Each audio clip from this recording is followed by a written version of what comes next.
네, 오늘은 세상에서 가장 완벽한 질문이라는 제목으로 하나님 말씀 증거하도록 하겠습니다. 우리 성경은 하나님에 대해서 알 수 있는 책입니다. 동시에 나에 대해서도 알 수 있는 책이 성경입니다.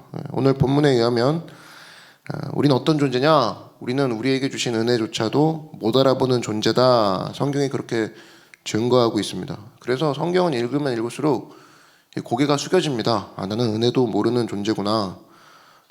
그 정도구나 내가. 이 정도밖에 안 되는구나. 나를 발견하기 때문에 계속 고개가 숙여집니다. 그렇지만 또 성경을 읽다가 너무 괴로워갖고 자살하는 사람은 없습니다. 왜냐? 성경은 읽으면 읽을수록 고개도 들어집니다. 하늘을 향해. 그래서 나를 향해 도움을 주시는 그 하나님을 바라볼 수밖에 없는 나. 이것 때문에 성경은 읽으면 읽을수록 나도 발견되지만 하나님도 발견하기 때문이다. 그것이 성경이 우리에게 주는 큰 유익이라는 겁니다. 나를 보면 볼수록 어찌할꼬 하다가 하나님을 발견하는 거죠. 거룩하다 되는 거예요.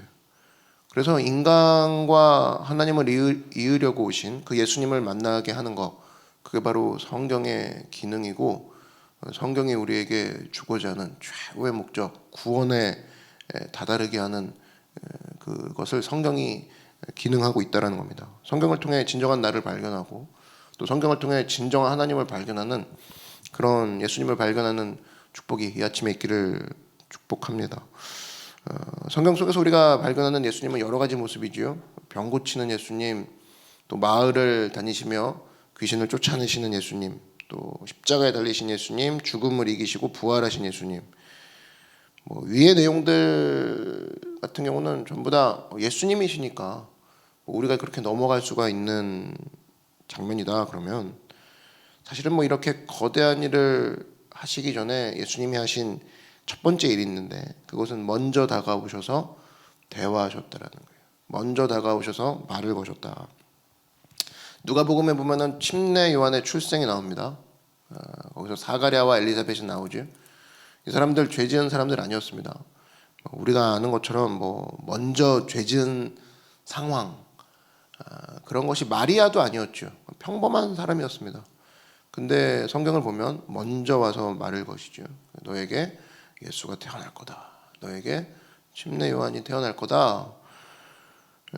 이것 말고도 훨씬 심각한 사람에게도 말을 거십니다. 제가 볼 때 우리도 그렇죠. 우리도 마리아랑 사가랴 그 침례 요한의 아버지, 그 사람들 정도로 살거나, 아니면 제가 지금부터 얘기할 성경의 캐릭터들 가운데는 평범한 삶을 살았던 마리아나 사가랴보다 훨씬 더한 약간 쓰레기 같은 인생이라고 할까요? 그런 캐릭터가 성경에 무지무지하게 많습니다. 그러나 먼저 와서 말씀을 거셨다라는 거예요. 이들의 공통점이 있습니다. 마리아든 심각한 죄를 짓고 하나님 앞에 떨면서 기다리고 있던 캐릭터든 공통점이 뭐냐면 자긴 그걸 몰라요. 안다 할지라도 도대체 이 상황에서 어떻게 해야 될까 어버버하는 상황에서 먼저 오셔서 말을 거셨다는 겁니다. 하나씩 차례대로 살펴보면 아담이 최초로 스타트 끊을 때도 그랬죠.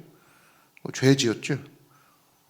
그때도 하나님이 먼저 와서 말을 거셨고, 최초의 살인자 가인도 하나님이 먼저 와서 말 거셨고 어버버하고 있었죠. 어버버. 그다음에 간음 살인범, 간음 가정 파괴자, 세계 타이틀을 다 갖고 있는 다윗. 이 사람도 하나님이 먼저 와서 말을 걸었고, 그다음에 예수님 좋다고 그렇게 평생 그냥 쫓아다니겠습니다. 온갖 좋은 고백 다 하고 마지막에는 3번 부인하고 3번 욕하고, 그러면서 물고기 잡으러 태어나게 갔던 베드로에게도 먼저 하셔서 예수님이 말 거셨고, 그다음에 유대인 좋은 가문 태어나가지고 로마 시민권 가지고 있으면서 대제사장으로부터 살인면허증 받아가지고 이것저것 다니면서 예수 믿는 사람 핍박했던 바울에게도 먼저 오셔서 말을 거셨고, 그죠? 전부 다 사람의 공통점은 뭐 할지 몰라서 어버버하고 있을 때 하나님이 보여줬던 공통점은 뭐냐면 먼저 오셔서 말을 거셨다는 겁니다. 이해가 되시죠? 하나님이 아담과 하와에게도 그랬죠. 선악 먹지 말라고 얘기했습니다. 근데 먹었죠. 그럼 이제 그런 거예요. 혹자는 너무한 거 아닙니까? 이거 먹었다고 너무하시네. 근데 이제 결국 우리 아담이 해냈죠. 인류를 대표해서 그냥 야무지게 한 입을 깨물었습니다. 그랬더니 이제 하나님 말이 맞았죠. 선악을 알게 됐어요. 사탄의 말도 맞았습니다. 이제 선악을 알게 된 거예요. 이거 어디서 할 수 있냐면 안 그랬던 내 몸이 갑자기 부끄러워 보이기 시작한 거예요. 하나님이 지으신 몸인데 그게 부끄러워 보이기 시작한 거죠. 선악을 알게 돼서 확인돼서 좋았는데 문제는 뭐냐? 그 선악을 확인한 후에 그 부끄러움을 해결할 능력이 인간에게는 없었다는 거죠. 그래서 하나님이 먹지 말라고 한 거예요. 야, 선악을 알 건데 넌 그 선악을 해결할 능력이 없어. 부끄러움이라는 반응만 보일 거야. 그걸 알고 있어서 능력 없는 너 먹지 마. 그러니까 하여튼 능력 없는 그 사람에게 권리를 줬을 때 그 위험함을 아시는 거죠. 그래서 먹지 말라고 한 건데 그래서 결국 먹어서 기껏 무화과 나무 그 뒤에 숨어있던 아담 먼저 누가 오셔서 말씀하셨습니까? 하나님이 오셔서 말씀하셨죠. 뭐라고 했어요? 아담아 네가 어디 있느냐. 그 말은 두 가지 효과가 있습니다. 아담아 네가 어디 있느냐. 그때 아담이 느끼는 건 뭐겠어요? 아, 하나님이시다. 그죠? 내가 피했었던 하나님의 음성이 들리는구나. 아, 하나님이시다. 또 하나는 나 지금 진짜 어디 있지? 이거죠. 그래서 하나님 말씀을 딱 대하는 순간 하나님이 보이는 거고 내가 보이는 겁니다. 네가 어디 있느냐? 하나님 말씀이죠? 그랬을 때 하나님이시다. 하나님 위치가 딱 보이고 난 지금 어디서 헤매고 있는 건가? 어디 숨어 있지? 내가 숨은 곳이 정상이 아니구나. 자기 위치를 보게 되는 거고. 그러니까 성경을 대하면 하나님의 위치도 보이고 나의 위치도 발견하는 거죠. 그래서 성경이 중요한 거예요. 그래서 문제가 내 삶에 터졌어요. 그러면 뭐 이렇게 기도를 열심히 하자 그런 것도 중요한데 선제돼야 되는 건 뭐냐면 말씀 앞에 돌아가야 됩니다. 말씀이 우선시 돼야 돼요. 기준이 있어야죠. 기준이. 그래야 행동이 바뀌는 거예요. 뭐 어디쯤 도망쳤고 어디쯤 잘못됐는지를 알아야 갈 거 아닙니까? 근데 뭐 아무 기준 없이 기도부터 한다. 뭐 내가 지금 기준이 없는 상태에서 열심히 하는 것밖에 안 되잖아요. 만약에 뭐 내비를 켜고 어디를 찾아가는데 뭐 잘못 들었어요. 그리고 잘못 든 거를 이제 목적지가 이제 자꾸 벗어나는 거를 내비가 알려주죠. 근데 거기서 이제 열심을 더 해보십시오. 아, 이럴수록 더 열심히 운전해야지. 그러면 집 도착이 안 되죠. 그리고 목적지가 분명히 어딘지 다시 한번 확인하고 이만큼 벗어났구나. 일로 틀어야겠구나. 열심히 틀어서 열심히 달려야지. 열심히는 그 다음이고 기준 없는 상태에서 열심히 다니는 사람은 이건 내비를 잘못 활용하고 있는 거죠. 그러니까 숨어있는 아담이 깨닫게 하신 겁니다. 야, 너 어디 있어? 나 하나님으로부터 되게 멀리 떨어졌구나. 하나님이 나를 찾으시는구나. 두 가지를 깨달은 거죠. 그 다음에 하나님이 책임지시죠. 그래서 아담에 오셔서 여자의 후손이 머리를 상하게 하리라 예수님을 마련해 주십니다. 하나님이 답을 갖고 계셨죠. 아담아 네가 어디 있냐는 질문에 스스로 대답하신 거예요. 결국에는 아담아 네가 어디 있느냐 대답 못하고 어리버리하니까 아담아 너는 여전히 나의 것이니라. 그거를 얘기해 준 게 예수님을 마련해 준 거라는 거죠. 그러니까 인간은 대답할 능력이 없어요. 이 질문을 하시지만 그 질문에 대답할 능력이 없음도 아시고 마련도 해주시는 거죠. 또 아담과 하와가 낳은 최초의 자녀도 마찬가지죠. 이때만 해도 얘네들이 하는 건 뭐든지 최초가 되는 거죠. 아담과 하와 이후에 난 자식들이니까. 가인과 아벨입니다. 아담과 하와는 생명을 낳은 거거든요. 하나님의 형상을 닮아서 낳았는데 인간이 영원한 생명이 아니라는 점이 나옵니다. 뭐냐면 이들로부터 최초의 살인이 벌어지죠. 최초의 자녀들이 최초의 생명 덩어리들이 최초의 죽음을 파생합니다. 가인이 아벨을 죽인 거죠. 그러니까 우연의 사고가 아닙니다. 악인이 선인을 죽인 거예요. 밀어서 넘어뜨리고 뭐 잠깐 절벽에서 손을 놓쳤다 이게 아니라 작정하고 죽인 거죠. 범죄입니다. 범죄. 우리가 여기서 이제 또 등장하는 질문. 아유 좀 너무하시네. 가인 것도 좀 받으시지. 아벨 것만 받으시나. 뭐 이렇게 너무한 게 많은지. 하나님이 계속 너무했대요. 약간 그런 느낌 계속 들지 않습니까? 선악과 때부터 하나님 너무하시네. 뭐 이걸 신학적으로 막 풀어주는 시간은 뭐 많이 했으니까 드는 감정이 선악과 그거 너무하고 가인 것도 받으시지 아벨 것만 받으시나. 여러분 하나님이 받으시는 제사는 상한 심령입니다. 가인이 어떤 심령으로 들렸는지는 잠깐 얘기하고 넘어가면 알 수가 없어요. 근데 이제 성경은 가인과 하나님의 대사로 훅 들어갑니다. 재밌지 않아요? 갑자기 대사로 훅 들어가요. 창세기 4장 5절을 보니까 가인과 그의 재물은 받지 아니하신지라. 이유는 모르겠지만 가인이 몹시 분하여 안색이 변하니. 예배는 뭡니까? 예배는 받으시는 분을 염두에 둔 의식이 예배 아니에요? 그죠? 받으시는 분이 지금 왜 기뻐하지 않으시지? 하고 뭘 봐야 돼요? 내가 뭐 잘못됐나? 이걸 봐야 되는데 가인은 뭐냐면 어이가 없으시네요. 왜 제 거 안 받아주세요? 였다는 거예요. 최소한 상한 심령은 아니었다는 겁니다. 하나님도 황당하셨는지 선악과 범죄 이후에 최초로 나타나시죠. 창세기 4장 6절에 야훼께서 가인에게 이르시되, 황당하신 거죠. 야 네가 분하여 하면 어찌 됨이며 안색이 변하면 어찌 됨이냐. 야 네가 왜 오히려 화를 내가 내야 되는 거 아니냐? 지가 잘했다고 바득바득 대듭니다. 그러면서 가인이 뭐라고 하냐면 하나님과 쇼 붙이는 것도 아니고 지 억울함을 또 아벨에게 풀어요. 하여튼 핑계대고 억울하다고 그러고 인간이 하는 것 그대로 하고 있죠. 창세기 4장 8절 가인이 그의 아우 아벨에게 말하고 그들이 그 들에 있을 때 가인이 그의 아우 아벨을 쳐 죽이니라. 억울함이 있다면 하나님과 가인 사이에 있어야 되는 건데 이거를 예배 잘 드리기는 아벨을 죽여버립니다. 이게 인간이에요. 여러분 억울하면 하나님과 해결하십시오. 괜히 옆에 있는 동생 죽이지 말고 옆에 있는 아벨 돌로 찍지 말고 옆에 있는 사람 괜히 막 옆에 있는 사람한테 화풀이하지 말고 억울하면 본인이 하나님과 나서서 해결하시라고요. 우리가 죽인 아벨만 수십 명이에요. 수십 명. 멀쩡하게 그냥 괜히 옆에 왔다가 예배드리다가 그냥 내 혀 놀림 때문에 아벨 몇 명 죽이고 본인이 잘못해놓고. 근데 여기서 이제 놀라운 게 뭐냐면 범죄라는 측면에서는 아버지랑 똑같습니다. 가인이 아버지가 아담이잖아요. 아들이 가인이고. 근데 굉장히 큰 차이점이 있는데 아담은 죄를 짓고 숨었는데 가인은 숨지 않는 걸 보죠. 가인은 숨지 않았어요. 아담 같은 경우는 또 이게 다르죠. 또 처음 죄를 지었을 때 떠넘깁니다. 이걸 일종의 하와 제스처라고 하는데 소극적 대처죠. 죄가 그랬어요. 가인은 죄를 지적당하자마자 떠넘기지 않고 격분합니다. 이게 차이가 있어요. 창세기 4장 9절에 야훼께서 가인에게 이르시되 네 아우 아벨이 어디 있느냐. 그가 이르되 내가 알지 못하나이다. 내가 내 아우를 지키는 자이니까. 다르죠.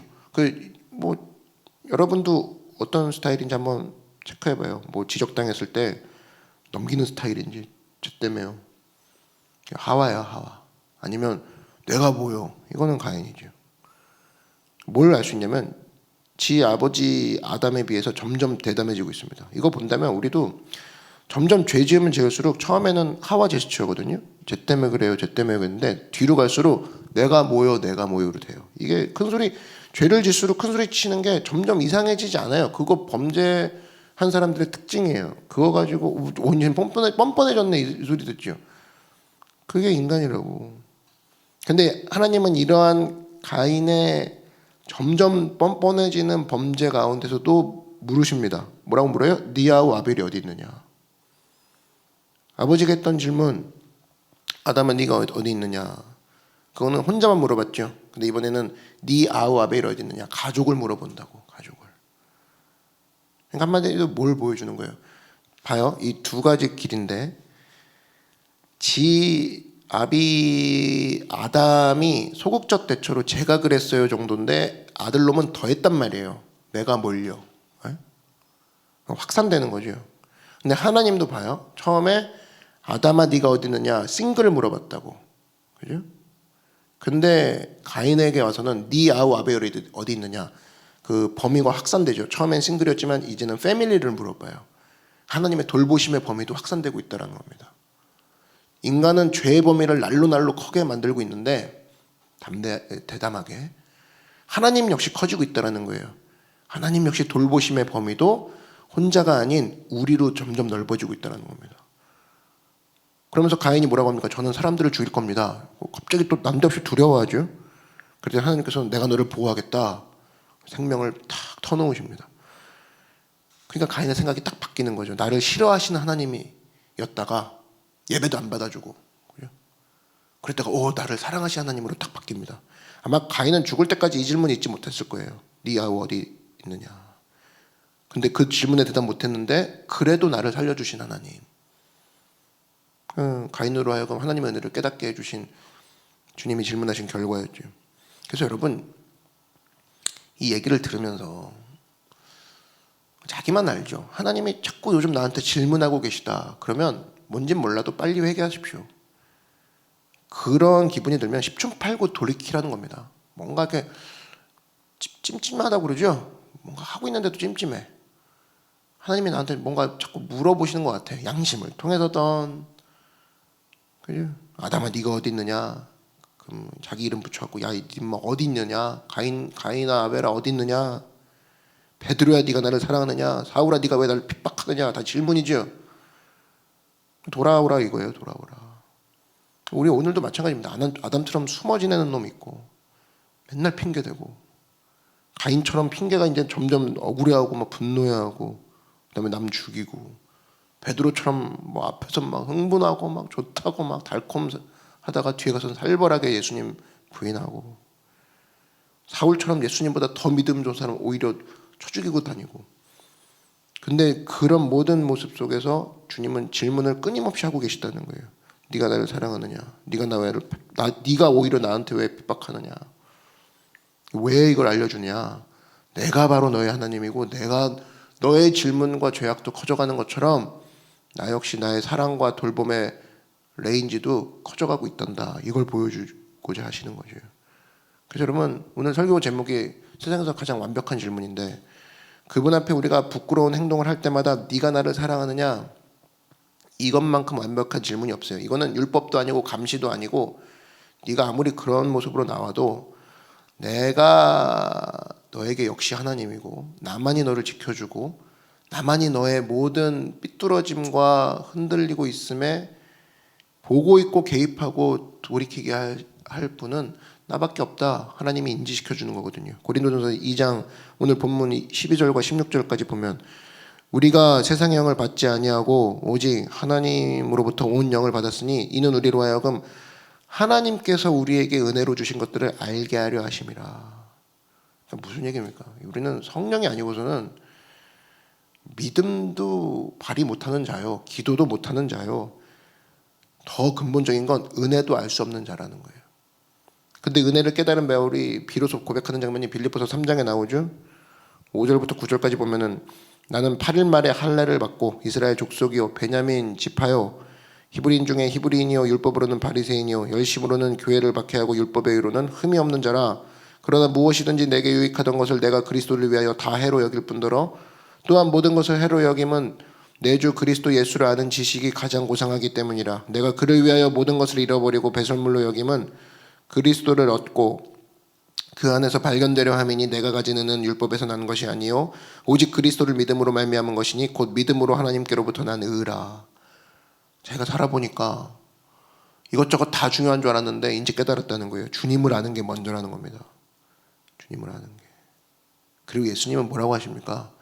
그걸 네가 깨달은 게 아니라 요한복음 14장 26절에 보혜사 곧 아버지께서 내 이름으로 보내실 성령, 그가 너희에게 모든 것을 가르치고 내가 너희에게 말한 모든 것을 생각나게 하리라. 그래서 우리가 나는 은혜도 몰랐던 자인데 성령께서 나에게 오셔서 은혜를 깨닫게 하시고 그 가운데 믿음과 기도를 통해서 하나님께 더 나아가게 하시는구나. 안 것도 내가 아는 게 아니었구나. 그리고 그런 우리가 이제 어떻게 됐어요? 그런 자격도 없고 깨닫지도 못하고 정말 바보 같고 오히려 하나님께 대들었던 우리들을 이젠 어떻게 하셨냐. 예수님으로 말미암아 골로새서 1장 13절에 그가 우리를 흑암의 권세에서 건져내사 그의 사랑의 아들의 나라로 옮기셨으니. 고백이 하나 남죠. 그러면 우리는 주님, 더 주님을 알기 원합니다. 그 고백이 그거예요. 주님을 알기 원합니다. 공부 더 하겠습니다가 아니라 나는 모른다 이거예요. 나는 알 수 있는 능력이 없다 그거죠. 근데 주님이 알리게 해주셨으니 은혜를 더 부어주신다라면 제가 주님을 더 알기 원합니다. 제가 수많은 질문 앞에 놓여 있을 때마다 하나님의 돌보심을 더 느끼기 원합니다. 내가 더 하나님께 돌이키는 그 발자국으로 넘어가기 원합니다. 그 얘기죠. 잊지 마십시오. 우리는 은혜도 모르는 존재라는 거예요. 배은망덕하다고 그러죠. 그게 우리예요, 우리. 근데 성경을 보면 오늘 결론입니다. 그 모든 것들을 깨닫게 하시고 이 모든 날로 더해져가는 나의 죄악과 더불어 위에서는 하나님의 은혜의 범위도 넓어지고 있다. 이것을 깨닫게 하시는 분도 성령이시오. 이것 때문에 우리가 더욱더 주님 앞에 나아가게 하시는 분도 성령이시다라는 겁니다. 오늘도 그 성령님을 붙잡고 하나님 내가 은혜를 알긴 뭘 합니까? 은혜 알게 해주신 분은 주님이신데 다시 한번 은혜 가운데 서기 원합니다. 주님 더 알기 원합니다. 알게 해주십시오. 그런 겸손한 모습으로 성경으로 돌아가고 성령의 힘에 의지하여서 날마다 주님과 승리하는 믿음의 귀한 자녀가 되기를 주의 이름으로 축원합니다. 이 시간 기도하겠습니다. 기도하실 때 하나님께서 오늘도 나에게 계속적으로 질문하고 계신 내용들이 있습니까? 회피하지 않게 하시고 회개하게 하시고 나에게 뭔가 계속 질문하고 계시다 그러면은 돌이키게 하셔서 성령님 깨닫게 하시고 성경으로 돌아가 그 안에 거하시는 예수님의 은혜를 발견하고 새로워지는 아침이 되게 해달라고, 그런 우리의 삶이 되게 해달라고 주님의 이름 한번 부르고 다 같이 간구하겠습니다. 주여